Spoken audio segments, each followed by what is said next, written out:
Hello, my name is Jaina Alexander. And my name is April Sigman-Marx, and together we decided to start Thumbprint Studios in the midst of a pandemic. Because we wanted a place where we could be self-assured that there would be no Nazis. Yes, no Nazis. None whatsoever. Each week, we bring artists from diverse backgrounds to share their experience with one common theme: connection. Oh, and of course, tea. Oh, and yes. Of course. You have to have the tea. And this week we have Matthew Ellenwood, who will be talking with us about values of training for performers to own and embrace.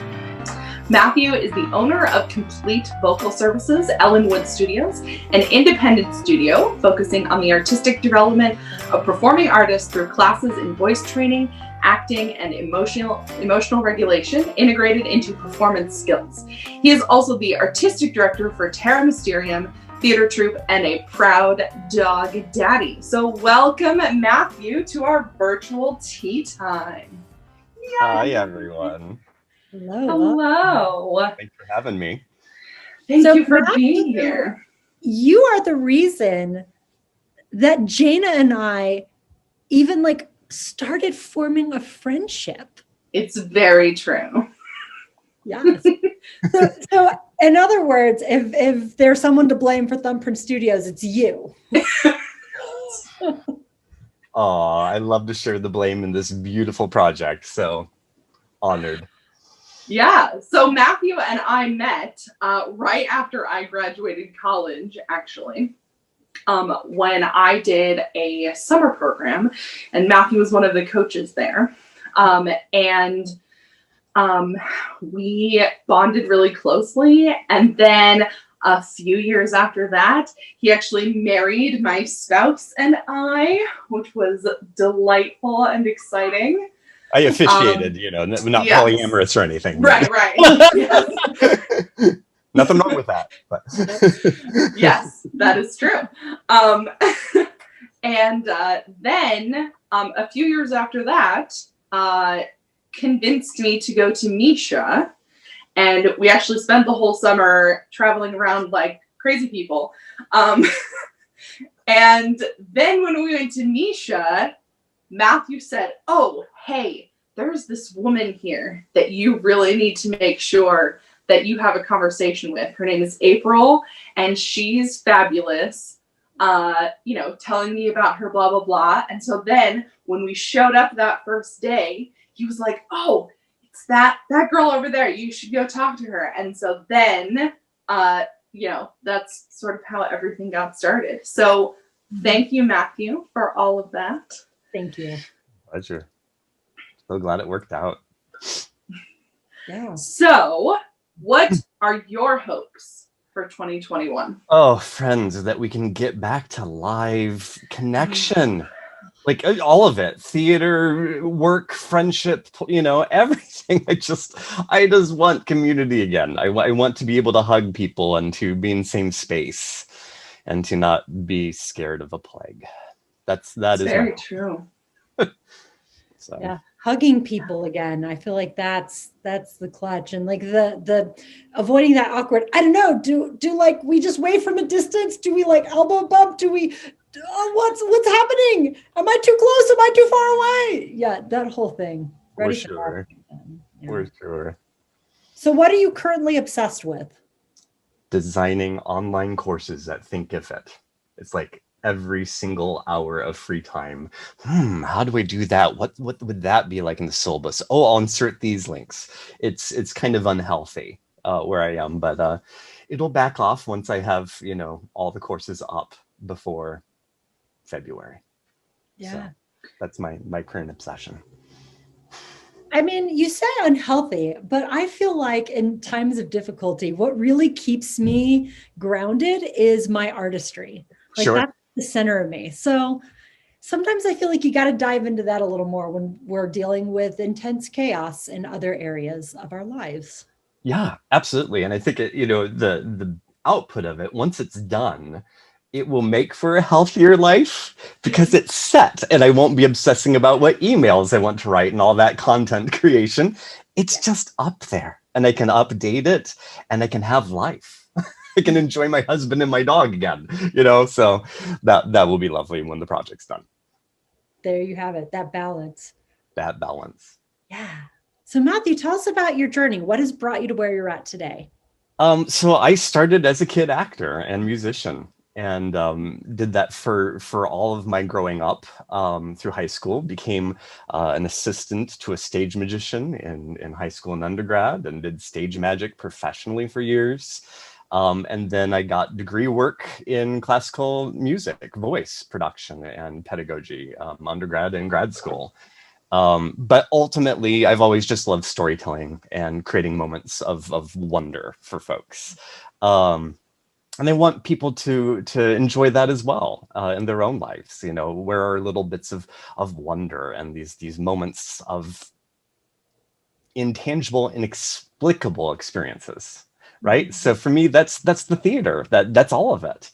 That is stage magic. It's all performance, and it affects me so deeply. So over the past 25 years, I've had this co-journey of being a teacher into an artistic director.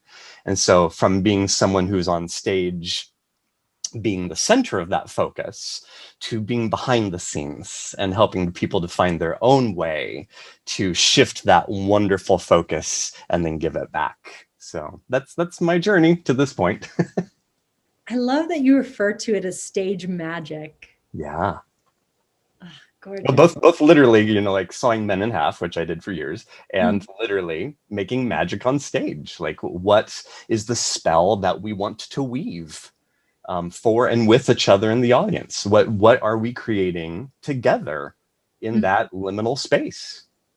So you bring up creation. Often people look at performers as interpretive artists, but it sounds like what you're referring to them as is more of like a generative artist. What does this mean? How do you help them change their mindset? How do you help people get to that place where they view themselves as a generative artist? The simple phrase is, we just need to be invited to own our art.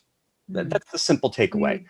There are lots of voices in the arts, right? The playwright, the librettist, the composer, the director, producers, coaches, teachers, fellow artists. And each of those people have like 10 opinions, right? To go with all of us. So when we seek to solely interpret someone else's vision, we lose ourselves. And I think we lose our value in that process. So as part of our work, we must see ourselves as collaborators. So by exploring each role as a co-creator of art, I think we can generate this inner excitement, this inner motivation, and that attitude allows us to discover so much more about what the character can be. The playwright gives us the what, the history, the traits, the objectives, all the things we need to know of the history of the character, right? And our dramaturge friends, they help us to deal with the things that we don't know, that aren't a part of our experience. But it's up to us to discover the how. And Michael Chekhov was talking about that all the time. What's the how of the character, right? Oh, yeah. So how will one performer's expression of their role be different than the others? So why have I seen Sweeney Todd like 25 times, right? So for me personally, what draws me back and back to that same piece is, how is that character going to be different from this actor's portrayal of it than the others? I know the story really, really, really well, kind of obsessively well. But, what is the difference between Lynn Cariou and Michael Bell? That's what keeps me coming back, is their little discoveries for moments I hadn't considered, I didn't even ponder, very new to me. What are they going to do? And I think really the only way we can get that is to not be interpretive artists, or not just be interpretive, but to be co-creators, to have a perspective, a voice which we own fully and bring into that work. God, I love that. That's so much with what we're doing here too, of like, how are you bringing yourself, right? Like that idea. I feel like the term it factor, and that no one is like, I don't know what it is, but I know it when I see it. I actually think it's when an artist brings that part of themselves, their unique voice, their unique perspective to a role, is when you see that, like, oh, that's it. That's the thing.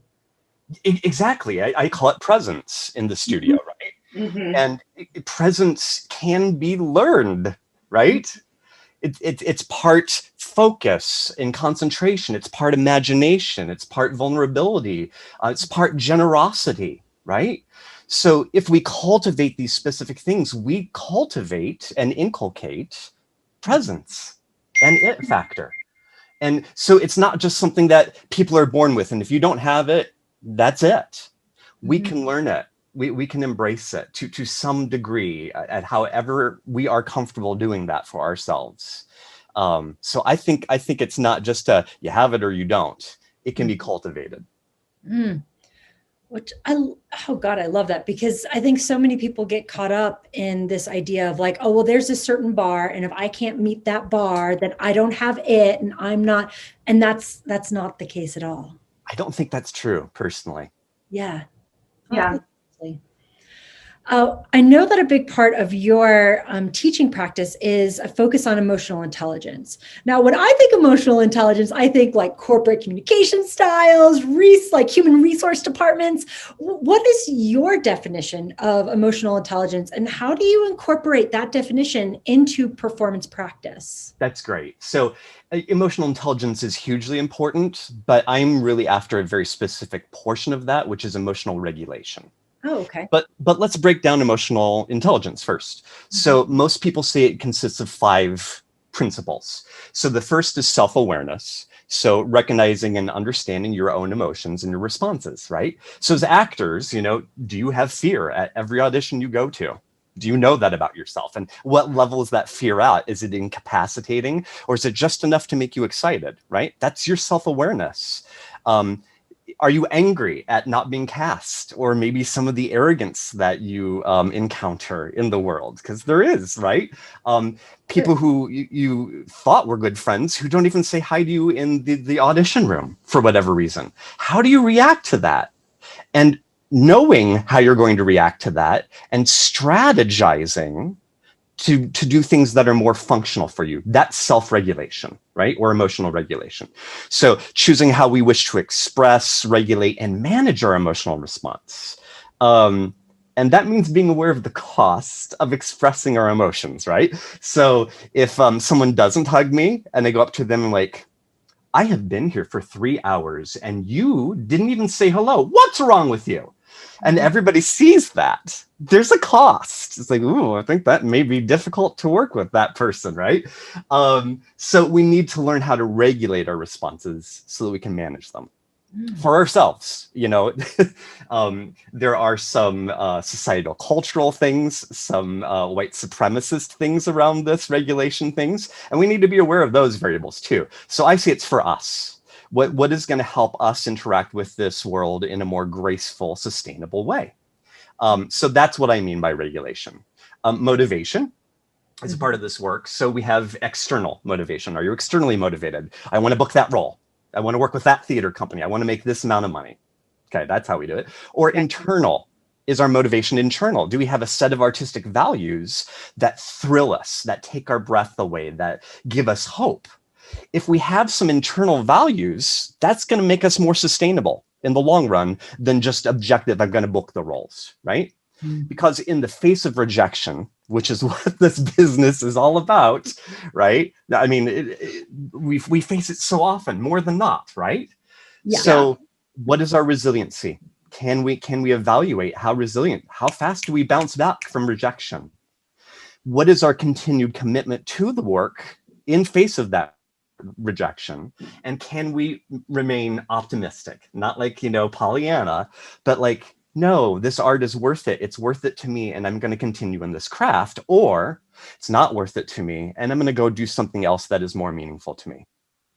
And then 2 more other principles that are traditionally associated. Empathy.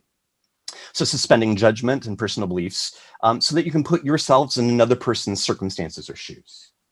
And for performers, this is characterization, right? So it's very, very difficult to create a full person when you've decided you hate everything about that character. You can't really play that character with nuance and compassion and give them a save the cat moment, even if the playwright didn't write one. You can't make them a full three-dimensional person if you hate them.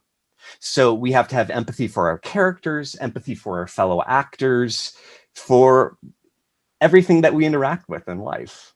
And then the last one that people talk about is the social skills, what I call the 4 C's: communication, cooperation, collaboration, and conflict resolution. Our whole career is based on those 4 things. Yeah. Yeah. The thing that I think is really interesting that's coming into this work is something that's called emotional granularity. And this term is made popular by Dr. Lisa Feldman Barrett. She's a professor of psychology at Northeastern University. I'm going to read something to you. We'll put a link in later. In her article, Emotional Intelligence Needs a Rewrite, she offers the following.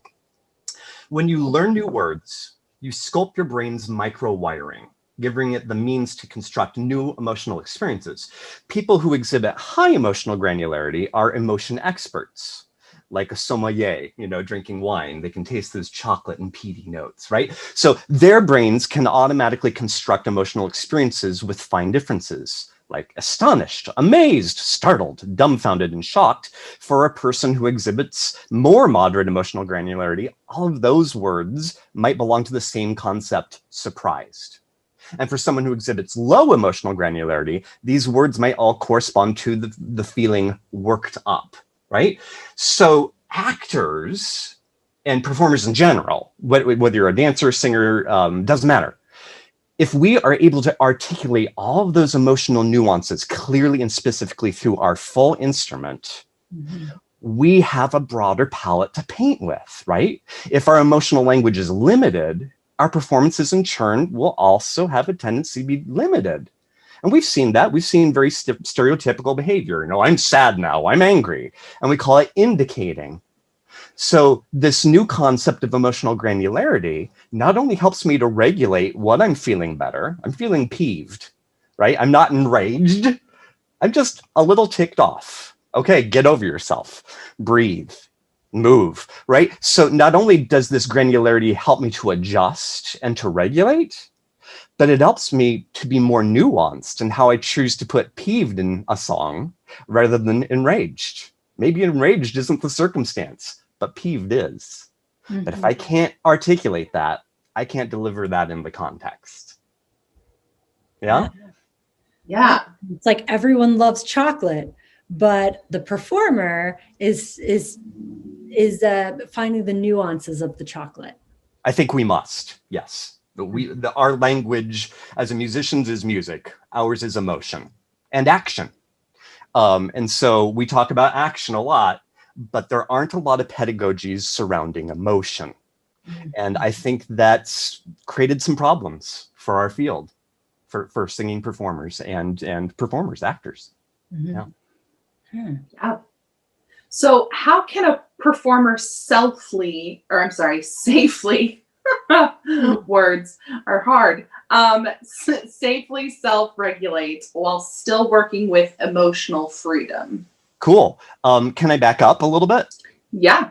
So, first it's like we have to talk about how we regulate in this work and why is regulation important? Yeah. So there are dynamics surrounding emotional trauma, right? And ethics on asking actors to mind their own personal experiences and memories. Yeah. So if we come from a methodology of acting that asks for someone to use emotional recall or emotional sense memory as a foundational skill, we also need to be responsible for teaching them a clear methodology on how to fully release those emotional states, the process of de-rolling, after that work has been completed, whether that's rehearsal or a show or whatever. And too often, there are no skill sets given. There certainly weren't in any of my traditional acting training. I don't know about you all. Oh, yeah. And there have been... sorry, go ahead, April. Oh, I just said it's a huge problem. Yeah. Huge problem. Yeah, we're triggering these students and not teaching them how to manage being triggered. Exactly. Yeah. And the brains are developing, emotionally up through age 18 at least. And so it can be very startling for young people, especially, and undergraduates, and then getting into the field. We can cause some harm. So Dr. Thompson, in Holding Up a Mirror to Nature, Psychological Vulnerability in Actors, says, our study adds to the body of research that suggests that there is a psychological cost for participants engaged in the creative arts. And this is one of many papers and many articles that have come out that you can list, but nothing's given as a remedy. How do we help? How do we do this? So Jaina, to get to your question, you were saying, like, how can a performer safely self-regulate while still working with emotional freedom? Yeah. I'm going to pedal back to a dark time. So regarding potential abuses of seeking this ephemeral emotional freedom that seems to be the pinnacle of our work, I offer the case study of Profiles Theater from here in Chicago, right? As a fairy tale. Yes. So the goal of emotional freedom led to abusive actors by the director, by each other. And it was a total betrayal of safety protocols, of fight choreography that was completely ignored in the lusty pursuit of gritty realism and truth. That's how it was justified as why he did that. There was no attempt to emotionally regulate, and it led to massive abuse. And finally, all these people came forward in the Reader and amongst others and told their abusive stories. And that unveiling, not in our house organization in Chicago, has gone on to talk about other emotionally abusive things. So this seeking after emotional freedom, it doesn't always have to end as badly as Profiles, but I want to posit that if we don't have a regulation practice in our bodies as a part of this, it can cause some real harm. So what is the best of both worlds, and how do we do it? I think it's really through technique that has been transferred into practice. And so I often compare the skill sets of emotional regulation learning to learning how to dance or voice technique, right? Performers are body-centered. That is our entire instrument. And our body-mind learning, it becomes well-tuned when we apply motor learning skills and practices to make our technique readily accessible and reliable. So these are things that allow our nerves, our neuro awareness, to have accessibility to muscle states, right? Conditioned responses. I don't have to think about playing the keyboard anymore. You put a piece of music up in front of me, I can sight read it. Not 100% perfectly, but I can do pretty darn well. And that's because of all those motor learning skills that are in my body. We need to do that for the actor. And so this training involves the ability to hone this awareness of our body externally first. So the observable and knowable elements, including breath patterns, facial expressions, body postures, proprioceptive awareness, where our body is in space. And then as a next step, right, when we've done the external, turning that focus internally to interoceptive processes, changes in the tempo of our heartbeat, our body temperature, our gut response to something, right? So we become more and more sensitized. And then we need to learn these as foundational skills before our improvisations can be said to become artful, right? When we've developed that reliable technique and a wide vocabulary of movement, of emotional vocabulary or granularity and control, then we can be more expressive. If they're limited, we're probably also going to be limited in our expression. Yeah. So I posit that by learning techniques, learning physical embodied ways to express the emotion and to induce them at a level that we can be completely clear and conscious and socially engaged for our blocking, for our fight choreography, for our empathy with other actors, but still be in it. That's what leads to our emotional freedom. And then we can experience more intensity or less intensity within those parameters of agreed safety and consensus. Yeah. So it's like knowing and understanding the thing, like when you understand the instrument and its capability, you can also more expertly calibrate it for each individual situation. Yes, exactly. And because it is a physical based method, not bringing in emotion through memory, It's reliable, just like me playing C major scale. I know what that is. So when I do an effector pattern for sadness, it's going to bring me into the family of sadness emotions. Lower levels of intensity to higher levels of intensity, where I appear inconsolable as a puddle on the floor with mucus coming out and tears. But when they say and seen, I can jump up, step out, and release it entirely. Really handy. But again, not really known. Like the Alba method and these other methods just aren't well known. There aren't a lot of people teaching them in the world. And there aren't a lot of people that are interested in this outside of affective science, emotional researchers.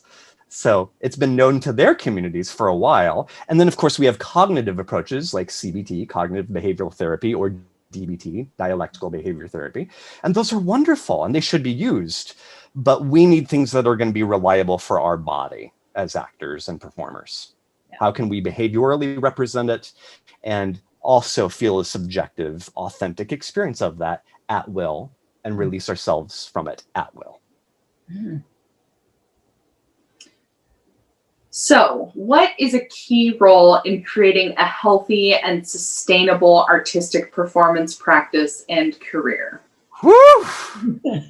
That's the $10 billion question, right? Yeah. So give it to us, Matthew. We're ready to hear it. I think we really have to assess where training and techniques can support us in every moment, right? Yeah. And then we need to be able to honestly assess what percentage of ourselves, can be given fully to that work, project to project, day to day, moment to moment, right? So if you only have 60% to give on a certain day, what amount of that percentage can you safely and sustainably give while staying true to the art you are making, right? So if you're doing 9 shows a week, right, and you're Alphaba, you have to have that internal awareness to know, oh, I got a cold. I have 60% to give today. That's it. Otherwise, I'm going to do damage. But I have enough fortitude and presence that I can give 100% of that 60%, turn in a good performance and not do damage to myself. Yeah? So that regulation goes to our skill sets and an understanding of what our physical body, our emotional self, our spiritual self can handle at any given point in time. And that takes practice. It takes work. It takes really, I think, being put into the forge and tested, and experimenting. And we don't know until we do it. But we can start to, I think, ask our students these questions. How much do you have to give today? There's a really great guide and metaphor from mental health and physical health. How many spoons do you have, right? Yeah. And the spoons symbolize how much energy, effort do you have for connection and activity. And some days you have 5 spoons and you're raring to go. Some days you have 1, which is just enough to be aware in bed and to take self-care. And I would like to posit that we need a similar thing for ourselves as performers and as humans in general. What percentage can I give today? And will that allow me to still remain functional, healthy, and have room over for me to enjoy life? To not give everything to my art, but to have enough for me and my fur baby and my husband or whoever, right? My family, my friends, my volunteerism. Yeah. So yeah, I think that's maybe a start. I mean, that's certainly not the end, but it's a good place to begin, I think. Oh, yeah. I think those are really excellent questions because I find in general that artists are terrible about saying no to things, and this being coming from the queen of not being able to say no. So I think that having an actual practice where you're specifically calling out and assessing what you have to give, I think that that's a really excellent even just a daily thing that you can ask yourself, just as a check-in. So yeah, I think that's a really great reminder, especially these days when the world is happening, that those assessments are really important. They're needed. I mean, we're not performing right now. So can you bring that to your practice? It's like, well, I only have about 80% of myself to give today, but for the next 20 minutes, I'm going to give 100% of that 80% to this moment of practice. And I love that you're bringing up the responsibility of taking care of the whole performer, taking care for the sustainability in training and in practice, because I think that often it long-term sustainability gets thrown away as long as you can get what you need in the moment. And that is what is taught, and that is what is often practiced.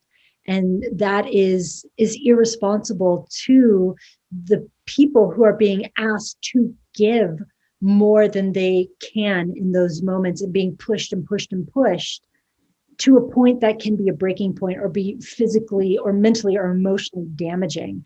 And I think as educators, you bring up such a really important, and I mean, imperative. I think it's more important. It's imperative. It's an imperative point that we begin to enfold this into our training, and that we empower our students to bring this with them into the practice, so that when they're met with someone who's demanding a breaking point or demanding something unhealthy, that they know enough to be able to regulate that for themselves, but then also to bring that up of like, nope, this is as far as I can go, and that they can be an advocate for themselves.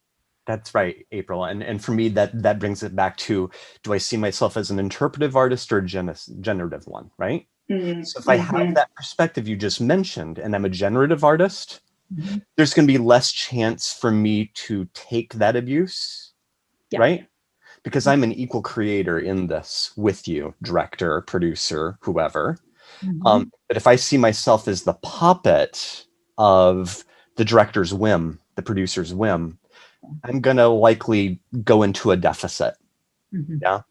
So I think this worldview of claiming our generativity makes us more equal players, and less perhaps willing to take that abuse or those risks.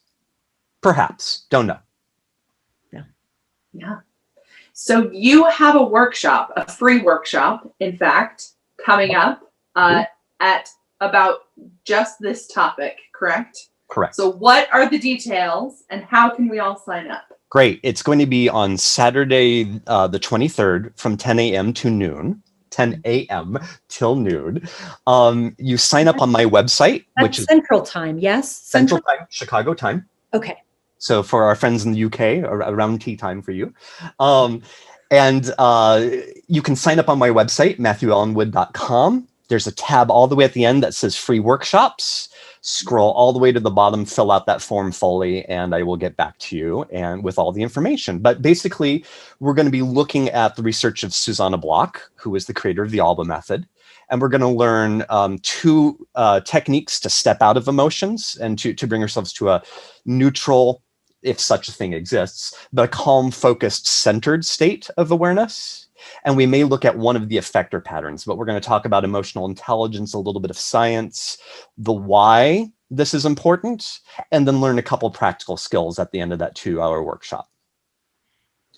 And can I just say that I have taken Matthew's workshop on this a couple of times, and I use it in my own work in dealing with some of my personal anxieties to better prepare myself for a more fulfilling practice.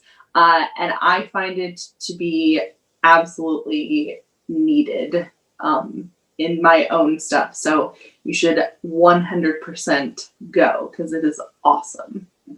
Great. Thank you for that. And I'm glad that you use it in your life and it's helpful. I do. The excitement and passion that you're seeing in Matthew here in this interview is exactly what he brings into the classroom. So don't miss an opportunity to be a part of that, and for free nonetheless. Free. Yeah. Thank you for bringing that into the world. You bet. So we have some things happening next week. Not only is Matthew's free workshop happening, not this Saturday, but the next Saturday. But next week, we have some stuff happening here at Thumbprint. We have our musical theater workshop, which begins on Tuesday, and that is from 6 to 7:30 p.m. Central Time. And we have our resident voice expert. I'm going like this to the side because that's where you are on my screen, Jaina, that Jaina Alexander. And Jaina will be teaching this with one of our board members, New York-based director, choreographer, and all-around amazing human who is also insightful and passionate about their work, Chico Bassi. And that's on Tuesday. Then on Wednesday, we have our brand new program we're rolling out, which is for teens. It's our teen monologue class. Yeah, so all of you teens out there who are preparing for summer auditions, university auditions, this is a time to get some help with your audition materials, working on your monologues, which can be a really daunting task, but it's going to be done in a playful way that feels very like comfortable and uplifting. So we're very excited for that. And our very own Vic is going to be teaching that one. And then on Thursdays, I'm teaching script analysis. I'm neurodivergent and text is a struggle for me. And so I'm, in a way, it's kind of ironic that I'm the one teaching script analysis, but what I'm going to be doing is sharing all the tools that I've been amassing over my many years in this industry, and how I have been approaching text from a more embodied perspective. So we're going to be using imagination, we're going to be using our body, gesture, sound to find ways in. So essentially, I'm going to be giving you keys to the back doors. So that is happening on Thursdays from 6 to 7 p.m. Central Time. So very excited about all of the stuff that we have coming up. Also, on February 1st, which is a Monday, yes, we will be having our February Thumbprint Reads and Listens. We are going to be discussing Mojada by Luis Alfaro. It is a relocation of the story of Medea. It is fabulous. Love it. It's going to be very cool. So that is from 6:30 to 8 p.m. Central Time on February 1st. That is a free event, so please come join us. You don't have to have read the play. We're very excited about it. So that's coming up. We also have a lot of really cool things that are happening. April and I had a lot of meetings this week. We saw each other every day this week. And so please keep checking out our events page because we will be announcing them there. If you have not signed up for our newsletter, please do so because there's a lot of really cool stuff coming out and we're very excited about taking all of the things that we're booking. So that's great. So please check that out at www.thumbprintstudios.org/events. You can find everything there. So Matthew, how would you like to close out our tea tonight? That we are bigger than we think we are. So having a belief that we can change the world for the better, we can. We just need each other to commit to that work. Be bigger than you think you ever have the possibility to be. That is an excellent reminder. I love that so much. I needed to hear that today. Thank you.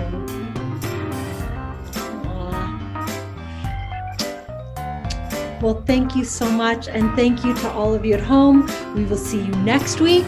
Come for the connection. Stay for the tea.